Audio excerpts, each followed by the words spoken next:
Welcome back to Living a Culture of Life podcast by Human Life International. I'm joined today by Dr. Pat Fagan, and we're going to be doing part 2 of, we did first part last week on fatherhood and why fathers are necessary in the development of their children. And so now we're going to be talking about the crisis of fatherhood in today's society. So welcome on the show again.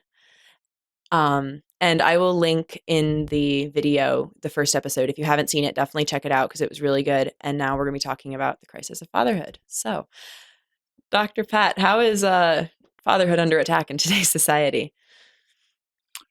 Well, I think we're in a post-attack phase. He's been attacked and beaten up so much the enemy doesn't have to attack him That's true. too much. Well, that's a slight exaggeration, but People talk a lot about the crisis of masculinity, and I feel like Same it's thing. really a crisis of fatherhood. Like, you can't address a crisis of masculinity without addressing the fatherhood aspect of that, in a sense.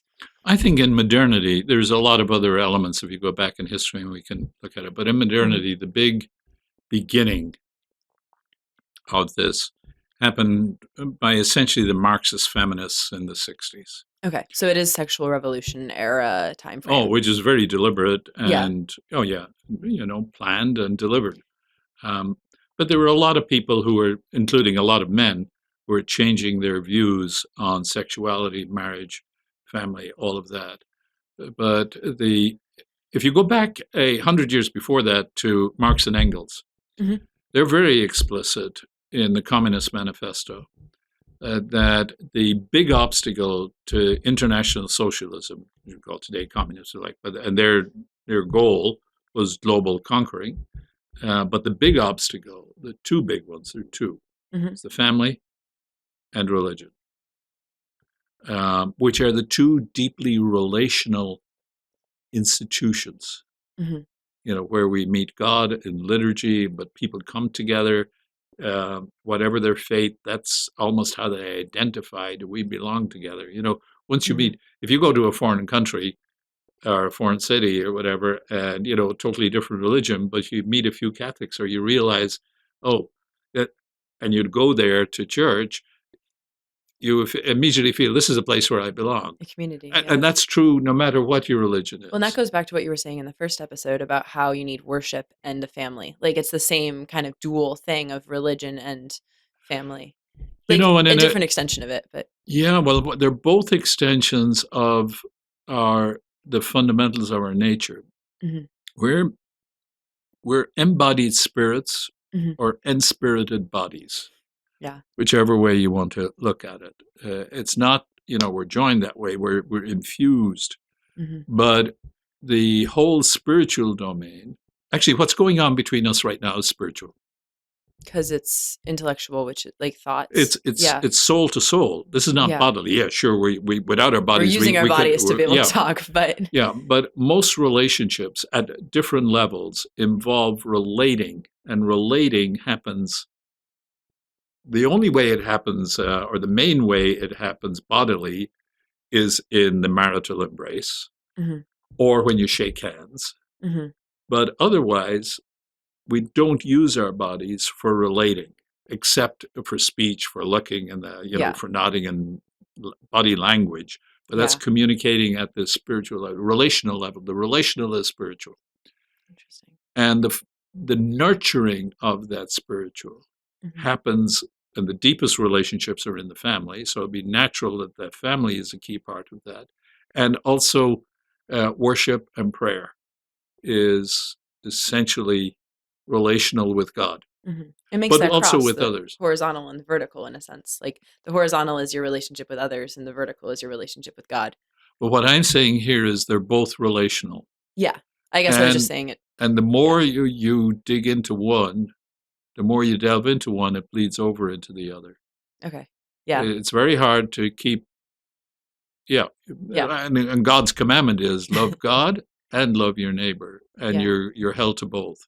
Yeah. Or another way, actually, of looking at it is, at the time we die, the only thing we're going to be judged on, essentially, are our relationships.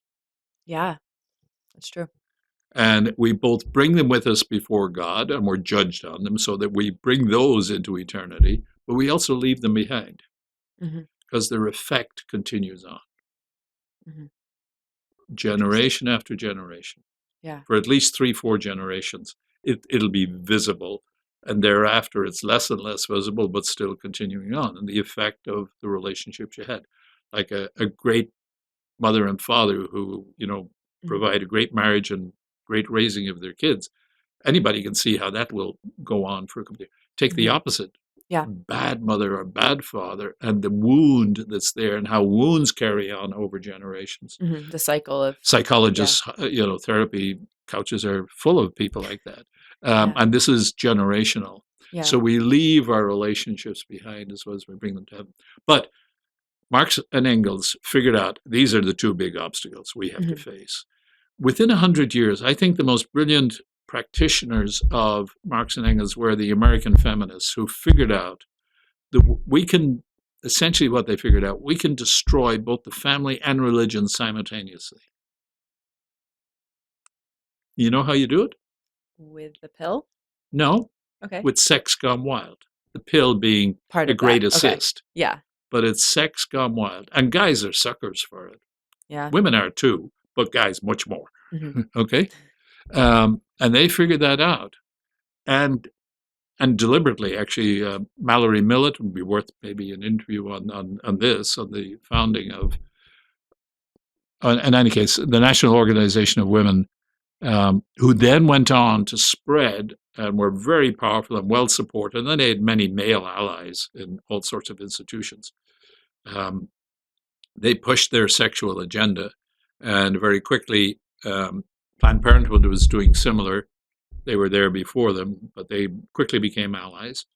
The single biggest Supreme Court triumph they had, in my book, was not Roe v. Wade, awful as that was, but the Griswold versus Connecticut. Yeah, because what the Supreme Court said was that unmarried people have the right to contraception. What they're saying is that unmarried people have the right to intercourse. Yeah. Well, actually, they don't. No. Because that's the purpose of marriage. That's what marriage is, the place in which intercourse is supposed to take place. Why?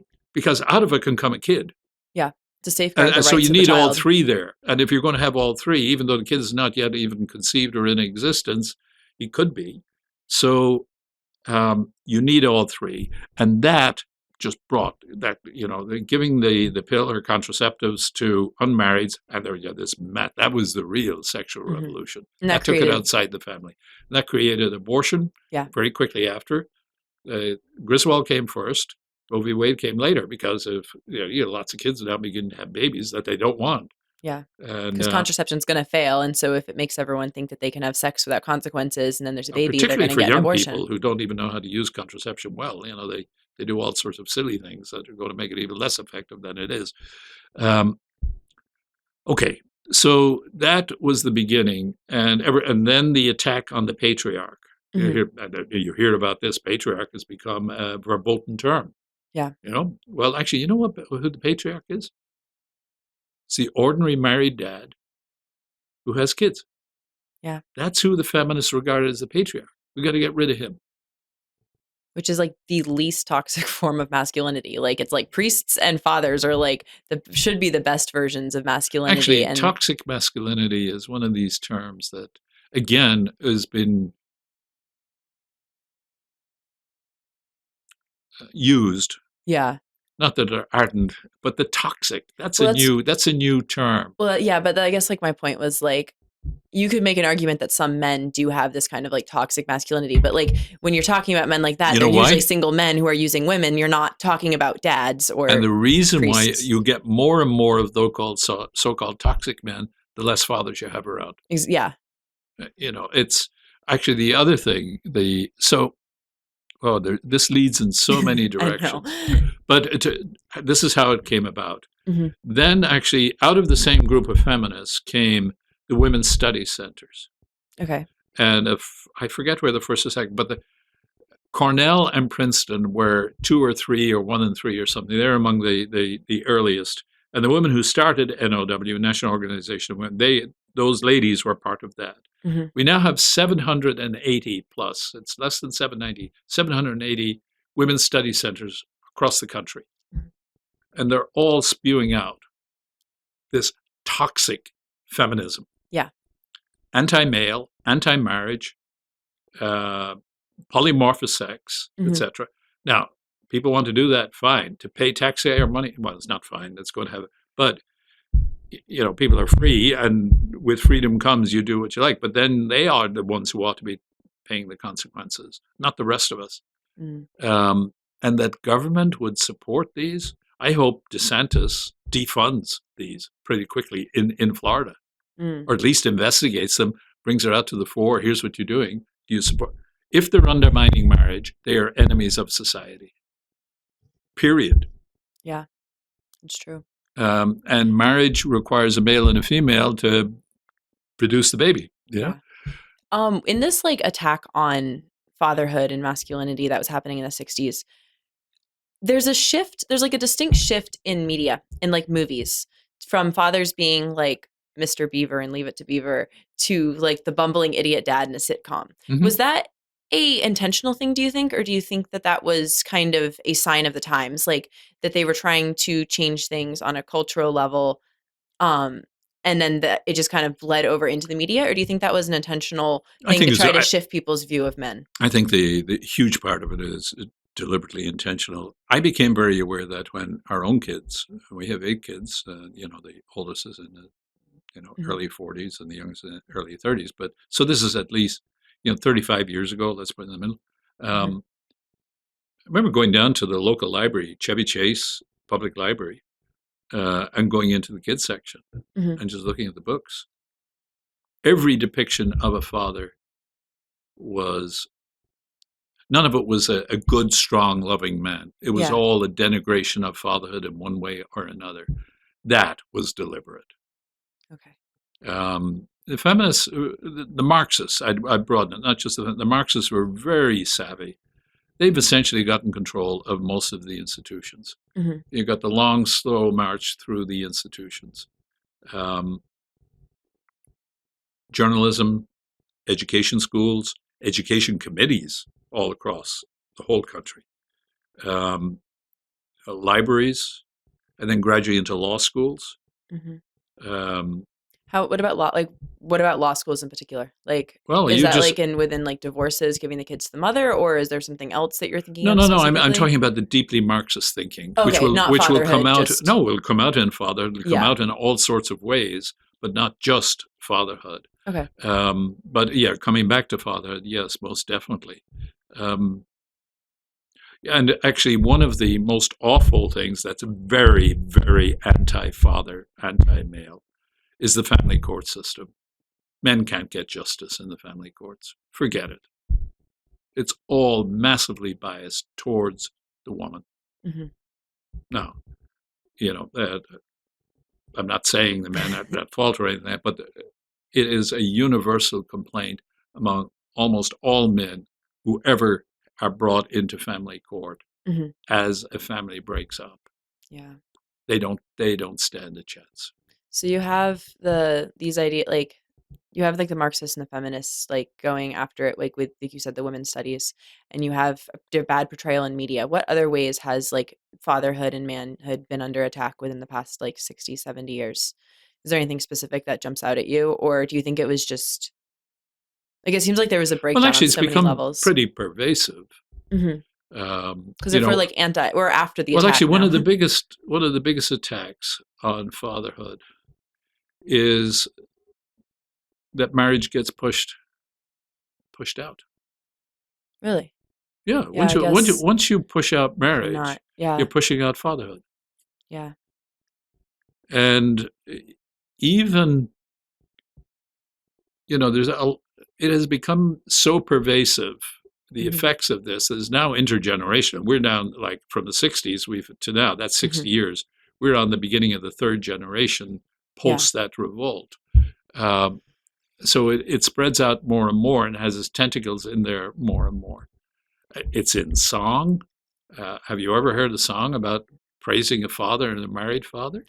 That's some of the more you get into the country and western, you've got more of a chance. But more of them are about the breakdown of marriage than about the flourishing of marriage. So it's pretty widespread. It's now so deep it's assumed. I'll tell you that's another. true. Actually, in the recent stuff, actually, with the woke things in the big corporations, Mm-hmm. most men are afraid to speak up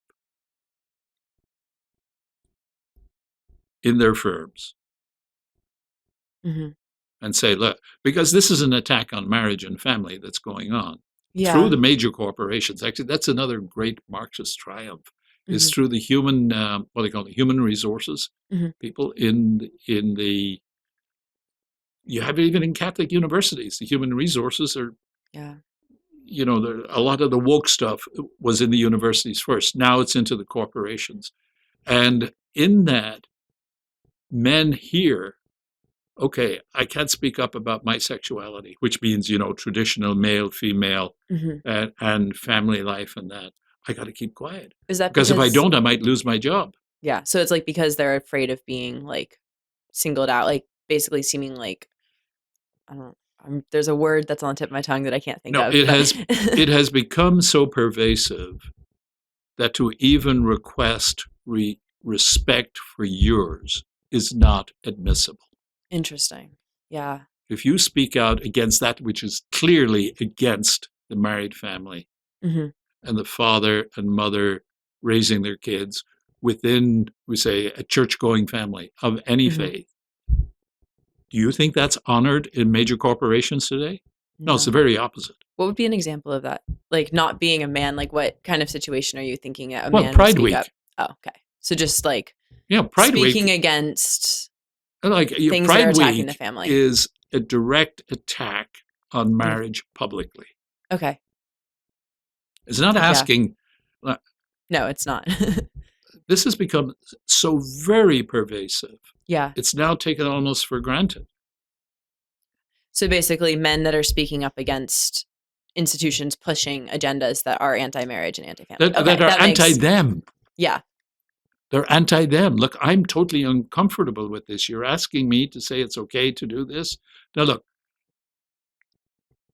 I'm not a preacher. I don't want to be out there doing, this is the ordinary dad. I'm not a preacher. I don't want to be condemning people. But when you push me to say this is okay, you're getting into totally different territory. Yeah. That's what I'm talking about. And men should be protecting their families from having that also. And just like on the flip side too, like actually, every legislator in the country ought to be protecting marriage and family. Mm-hmm. So Congress has totally failed us on this, right to this day. Both parties. The courts. Well, the Supreme Court actually is stepping in a little on things, and it takes a long time for things to get there. But that shouldn't be. Actually, a functioning society needs lots of marriage. Needs their kids to be raised within the married family. Mm-hmm. So what do we do about this like attack on fatherhood that's going on then? What advice would you have for a man who maybe didn't grow up with a good dad who's trying to be a good father for his kids? How do you navigate? Two questions there. Let's take, the common sense one. Look, if you're a good guy who's received a bad deal growing up, reach out, study, learn, associate with those who want you to have the good deal. Okay. There are plenty of those people. Seek them out and do that work. You'll have to work harder. Yeah. Because the kid who had a great dad and all the rest, he's got a huge advantage. You just have to rediscover this. It's in his bones. He just goes on. Sorry, but it's going to be worth it for you because you're going to transmit this to your kids. And that's the biggest gift you can give. And actually bringing a child, nothing gives more meaning to life than children well raised, other than the meaning that God gives. But on the human level, the meaning of family trumps everything else. There's nothing more satisfying. There's nothing that protects against all the mental ill health and even physical ill health. Family is huge, and that means children are huge, which means fatherhood is huge. Mm-hmm. So it's well worth it for that guy. But in general, what should fathers do? It's almost like the same thing. I think civilization is breaking down all over the world. Yeah.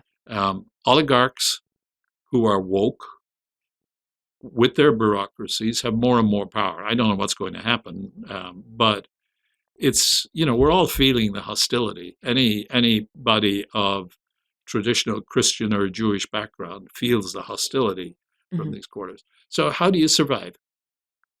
Actually, we do what the Jews did. They've had lots of persecution. They've had lots of bad time. They're phenomenal at taking care of the kids, raising strong kids.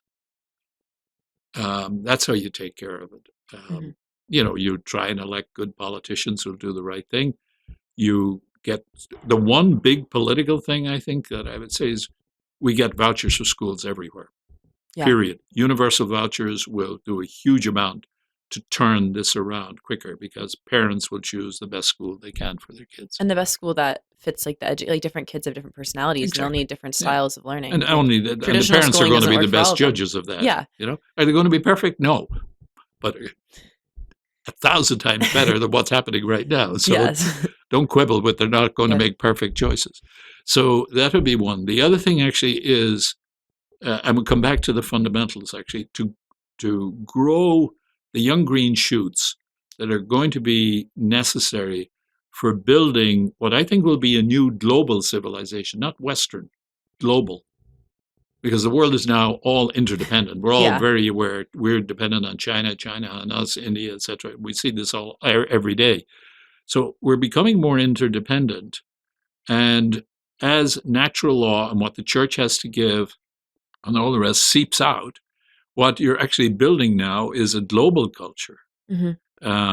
Now, its roots are in Western civilization. I'm not saying that, but it's much broader. And how that's going to be done is essentially through strong families. Yeah. Who produce the strong kids, who are going to be the ones who will risk leading here and here and here, rebuilding these institutions. But it's going to take time because you have to get a certain amount of mass, Yeah.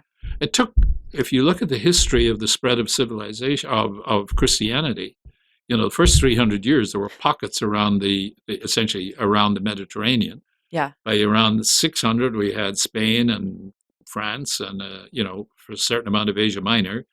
And you got to get to the 1,000 year before you've got, Sweden and Russia and etc.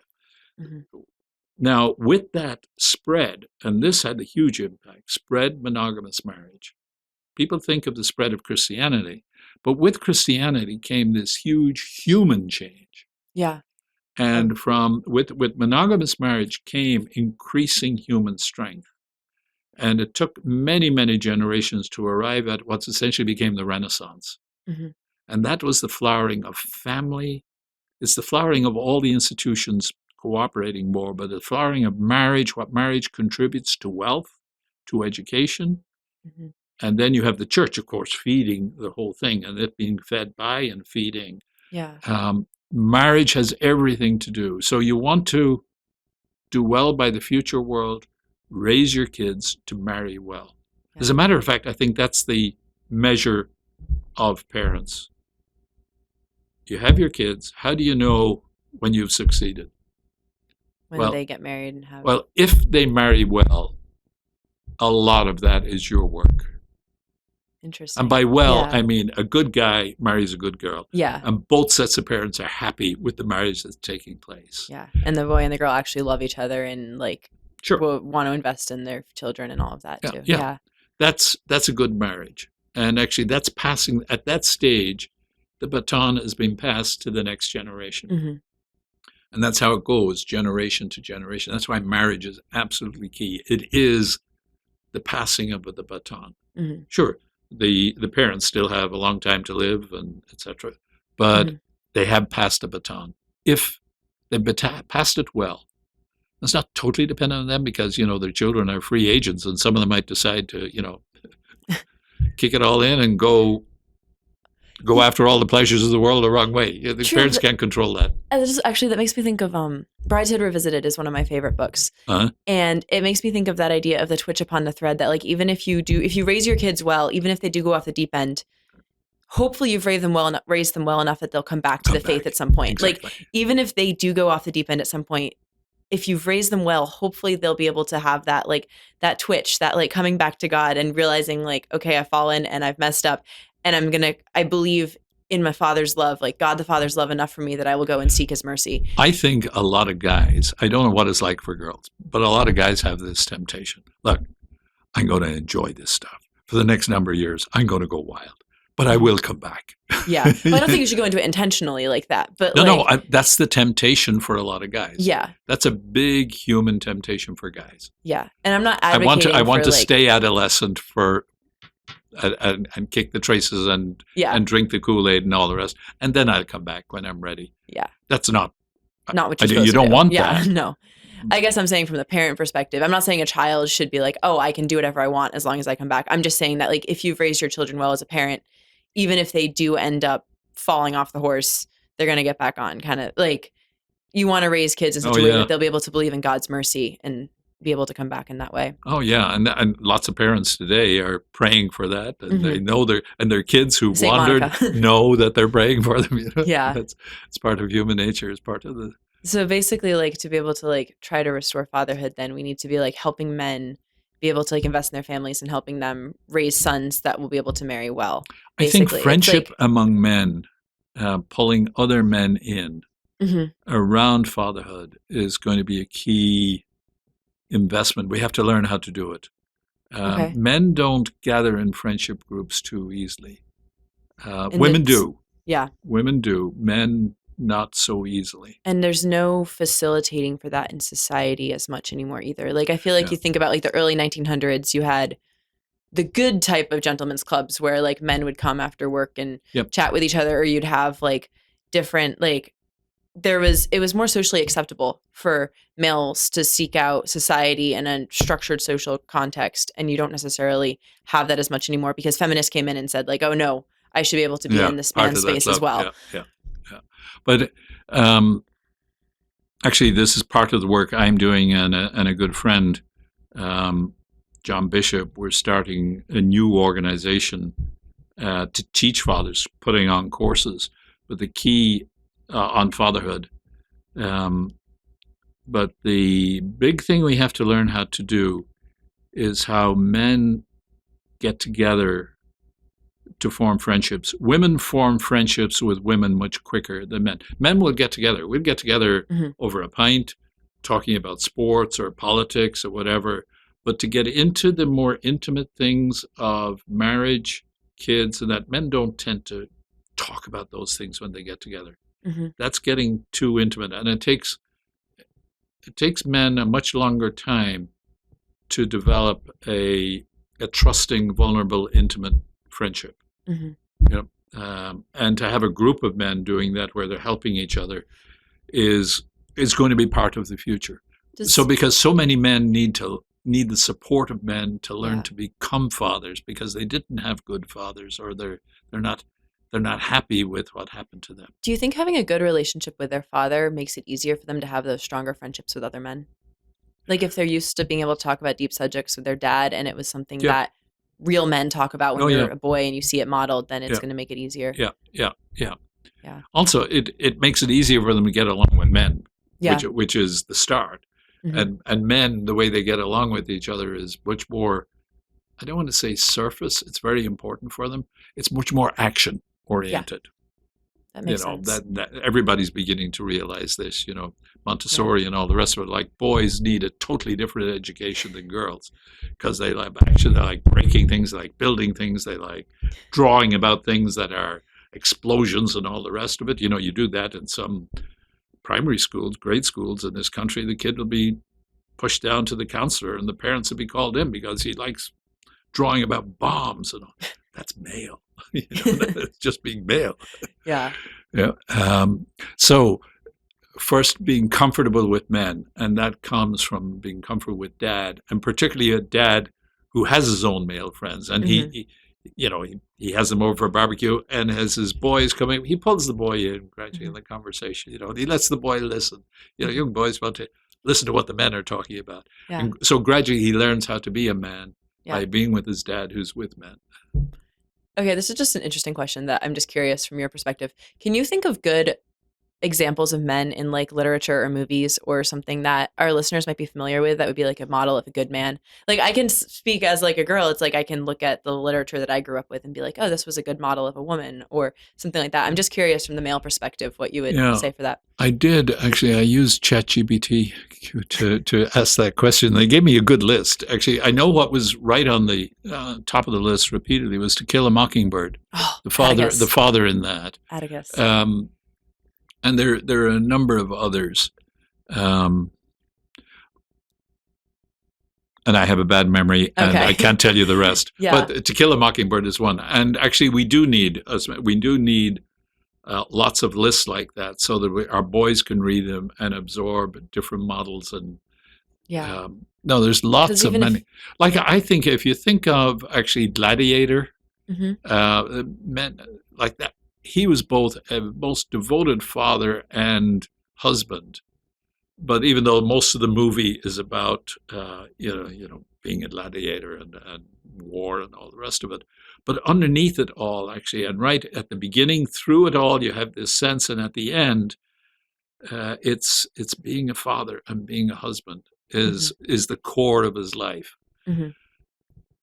There's loads of stories about that. Because I feel like that's a good for men who haven't necessarily had that example in their lives because they don't have a good father figure around per se, being able to say like, look at this like literature figure, look at like movies and books model people for us. And I can tell you, you're not going to see it in your necessarily modern movies. I'll tell you a great story on the female side on this. Okay. A friend of ours, she's well known. I didn't get her permission, so I keep her. But it's a great story. Her parents divorced. And then when she was 12, she read the book Meet the Austins, which is all about family life. Okay. And she said, that's the sort of family I want to have. Mm-hmm. And later then, she's very bright. She met a very bright guy who was probably about 7, 8 years older than her. They got married when she was 18. She dropped out of freshman or sophomore of college to get married. Yeah. And has raised a phenomenal family. She's extraordinarily bright, well known. One day in his teens, her oldest son came to her and said, "Mom, I need a book to read. Can you suggest anything?" She said, "Why don't you read this one?" She gave him Meet the Austins. Mm-hmm. And he went off, and a couple of days later he comes back. He said, "Yeah, I need another book." "Well, what do you think of Meet the Austins?" He said, "Oh, they're us." It was one of the most joyful moments in her life. That's great. Yeah. But that's the power of a good book. Yeah. Captured her imagination, gave her a model, and she pursued it. Oh, that's beautiful. Yeah, and it's true. It's real. Yeah. Yeah. Yeah, I think that just. And so to books like that are, and we need more books written like that too. But us men, we need a list of manly men books. For ourselves and for our boys. Yeah. Yeah. Well, is that one of the things? So you were talking just like a little bit about the program you're putting together. Yeah, that's one of the side things we'll do. Yeah. Actually, like to start it. And there's loads of guys out there who know particular books. It'll be a matter of sort of gathering them and making them listen, vetting them, make sure, but. Yeah. Yeah, so you're doing that. You're going to be teaching classes to men on how to be men, basically? Was that? Yeah, we'll do those online, actually, both video and text. And we've got 6 modules coming up, or one course. We call the course essentially Sex Ed for Dads for their sons. Wow. So it's the father shaping the sexuality. And it starts essentially in infancy and goes right through to the time he's leaving home, we say about 18. Oh, wow. And all that goes on, early infancy, pre-puberty, and then once he hits puberty, of course, it's now a very different education because now you need the foundation that happens pre-puberty. Yeah. You can lay a good foundation. Then when that's in place, then the good father can induct and tutor his boy, all with freedom, but leading him to be a great man to go off then, When you go off to college, actually, a huge amount of marriage selections are made then. Lots of people, you probably know lots of friends. I do, yeah. So actually one of the fun things, imagine a conversation with brothers and sisters and their teens around the dinner table is, what are the criteria for a good husband? Or hey guys, how do you pick a good girl who's going to make a good, you would have great fun around the dinner Yeah. table, but they're learning. They are. And before they go, they already have the criteria that, they'll sort them out themselves in their own way. There's a huge amount of work to be done.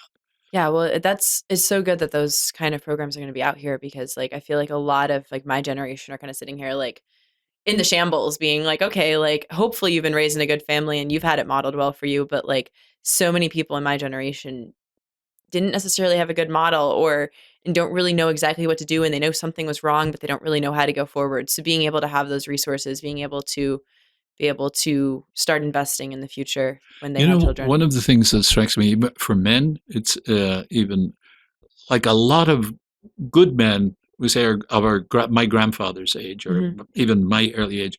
The culture did a huge amount of this shaping. This is one of the things people are not aware of. You didn't now, because the culture doesn't do it, as a matter of fact, is pushing back. Parents have to do it all. Yeah. So you have to figure out to do what your grandfather never had to figure out. Like the whole expectation of how you're going to court a girl and when and all that was essentially laid out by the culture. You just went along with the flow and you got there, Did you notice a shift from when you were growing up versus when you were raising kids? Oh, massive. Sure. Yeah. Well, I grew up in Ireland, actually. Oh, right. So but it wasn't too different. Like I talked to friends of mine at my age and growing up in Philadelphia or something in the 50s. Wasn't too different. There, we watched the same movies, cowboy movies. John Wayne. John Wayne, yeah. Hopalong Cassidy, going back even earlier. When you were a boy, you had different things. Yeah. Because I know my grandfather apparently said like nothing prepared him for the 60s. That's like right. Raising kids, it was just like blindsided, like, oh, shoot. Like, I don't know. Absolutely. Actually, the culture, and that's what happened. The culture changed. And I draw the analogy of the Atlantic current. Starts, down in the Gulf of Mexico and goes past it and then goes up across and then hits Ireland and northern Spain, Ireland, all the rest. You put a boat in the Atlantic current, it pulls it gradually up that direction. Wow. Okay? Yeah. Now, you take today, our parents don't have an Atlantic. That's what culture did. Pulled so much along with it. Because people had learned over time. That's how cultures are made. This is what works. This is successful. Now parents have to row the Atlantic in their own little boat with no current to help them. Wow. That's the analogy of raising kids today without the culture helping you. So you need basically community support to help be that current more and more. when. Yeah, and you see that happening more and more. People rediscovering faith, houses of worship as a place of community that you trust. Yeah. And growing that. That's a natural way of being human and raising kids. And it's always easier if you have other families doing the same thing. And one of the key things actually parents have to do, I think a tip for anybody who's listening, around age 4 or 5, get your kids to be close friends, close enough so that they can play with kids of other good families. The kids you wouldn't mind your kids marrying later on. Not that I'm saying they're going to marry, because that's going to be very important by the time they hit their teens. Because the teen years, the peer group needs to be essentially a good one. Yeah. And it's too late to start introducing your teenage boy or teenage girl to good kids at the teen years. Yeah. If mom and dad's trying to introduce me to good people, I don't want to meet them. Yeah. Well, because they're figuring out their independence. Like exactly. Yeah. Exactly. So you get the community you get the peer group early and let them grow up together, and then you've got none of those bothers. And they'll learn how to be boys and girls. Dancing, for instance, I think is great. When you get the proper sort of dancing, it's a great way for teen boys and girls to get comfortable with each other. Boys learn how to treat a girl well, the girl, etc. And you learn how to communicate in different ways. The girls learn to be led, and men learn how to lead, and all of that. Like, I know that, like, from a little bit of dance, like from the dancing that I've done, it was like having to pick up on all these subtle signs. Like, you're not having a guy saying, now we're doing this step, now we're doing this step, now we're doing this step. You have to like learn how to like actually be able to read and figure things out subtly too, which is kind of an analogy for relationships later. One of the things where a father comes in, it can be a great help. Some men, some boys, some people, have 2 left feet, and dancing doesn't come easy. Others, it's just in their bones, and they can do tap dancing without any. But the dad can encourage his 2 left foot boy, look, get out there, learn to here's a few simple steps, because once he has the courage, even though he's not a great dancer, but if he learns how to do it, the girl, almost always, anyway, decent girl, she loves being asked. And she may admire him more for his courage than the great dancer, who she would enjoy dancing with. But there's a different quality here in the guy who has the courage and then leads in a very simple two-step or whatever it is. It has the confidence and the courage. Yeah, definitely. That the girl likes. Yeah.